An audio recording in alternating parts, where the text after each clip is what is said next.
بينما كان هؤلاء الشباب يجلسون أمام شاشات الكمبيوتر، حدث زلزال مما ثار الرعب في قلوب المتواجدين. في هذا المقطع نرى كيف يتم تصوير مشاهد انفجار السيارة في الأفلام.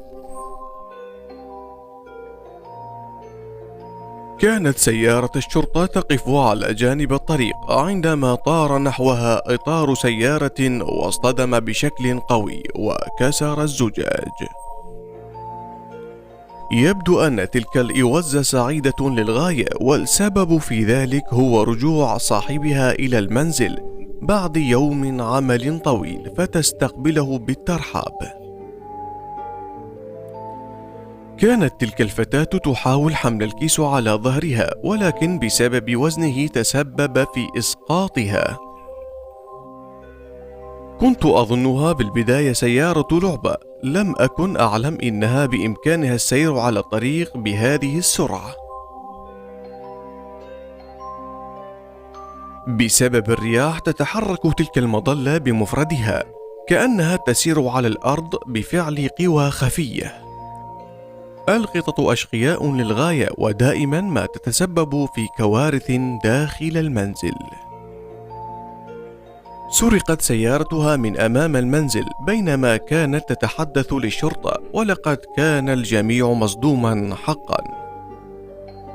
قام عامل التوصيل هذا بتصوير الطرد على أنه قام بتوصيله، ومن ثم أخذه مرة أخرى وغادر المكان. يرصد هذا المقطع خطوط الإنترنت التي تربط الدول والقارات. انظروا إلى هذا الكم الهائل من الأسلاك. قام هذا الرجل بسؤال البقرة عن المكان، والغريب أنها قامت بالإزاحة برأسها لكي تدله على الطريق. يبدو أن هذا الفنجان كأنه معلق في الهواء، ولكنها نافورة تم تصميمها لتبدو بهذا الشكل الساحر. يرصد هذا المقطع مشهدا لنقل المنزل من مكانه إلى جهة أخرى، وبدلا من تفكيك المنزل إلى قطع تم الاعتماد على نقل المنزل كقطعة واحدة بالكامل. إنه أمر مذهل حقا. قام هذا الميكانيكي بوضع آلة ضخ الهواء في الإطار ورحل، وبسبب الضغط الكبير تسبب هذا في انفجار الإطار. قد يبدو هذا مشهدا عاديا من مجموعة من الطائرات، ولكن في الحقيقة حتى تقترب تلك الطائرات بهذا الشكل من بعضها يحتاج الأمر إلى مهارة عالية وتدريب مكثف. عندما باضت تلك الدجاجة فوق المنزل سقطت البيضة للأسفل. الغريب أن جميع الفراخ الأخرى قد تجمعت لكي تتناول البيضة. انظروا إلى هذا المشهد الساحر من الطبيعة الخلابة. أتمنى أن أذهب يوما إلى مكان مثل هذا. ماذا عنك؟ أخبرنا في التعليقات. هكذا يتم تجميع الإسمنت بالمجرى الخاص به تمهيدا لتعبئته. أعتقد أن كلبي البحر هذين تجمعهما علاقة حب قوية فريدة من نوعها.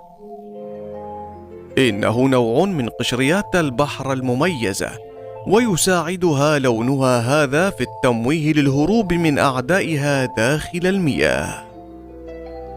تلك آلية من آليات الحلاقة التي يتم استخدامها كعلاج للشعر المقصف والمجعد، ويتم حماية الوجه والأذن قبل حرق الشعر لحماية الشخص من النار.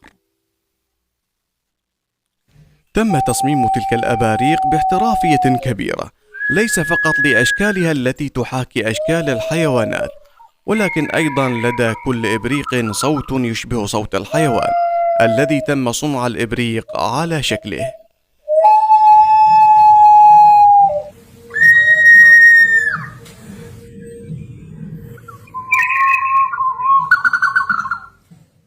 شكرا لكم على مشاهدة الفيديو كاملا.